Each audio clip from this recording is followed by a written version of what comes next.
არის რომ შიგნით ან გარეთ ხრის, ხო? ფეხებს რეალურად. პირველი შიგნით ან გარეთ ხრის. ეს ვიზუალურად ეტყობა. ეს ეტყობა ფეხსაცმლის ცვეთასაც.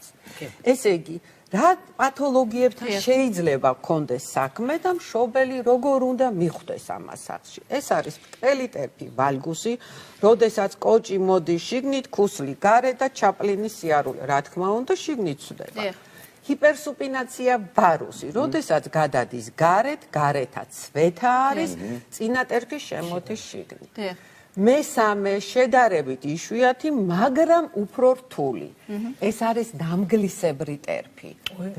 რო შეხედა ვიზუალურად, ეხლა ჩემ თაობას ახსოვს ნამგალი და ვიზუალურად როგორია ეს ნამგლისებრი? ახსოვს. ფორმაც ესეთია, გაიგე? შუა ტერფიდან უკან გარეთ გადის ტერფი და წინა ტერფი შემოდის შიგნით. აი ნამგლისებრი ტერფი და მესამე, ხო, ფორმით მიხვდებით და მეოთხე ეს არის მაღალი თაღი, უტერფი.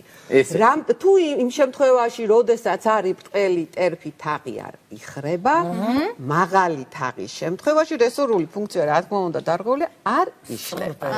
და რა შეიძლება გამოიწვიოს ამ ყველაფერმა თუ გაგვეპარა, რა თქმა უნდა, დიდ ასაკში. რაღაცა ასაკის შემდეგ.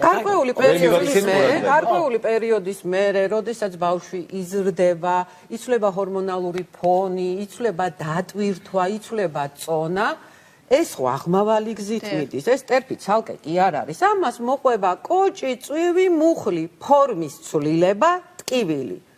ფორმა როგორ იცვლება? ბრტყელტერფიანზე არის ეს რა ქვია, განზე გადის ფეხი, X-ისებრი, ხოლო ვარუსის შემთხვევაში არის რკალისებრი. ეს ვიზუალურადაც ეტყობა.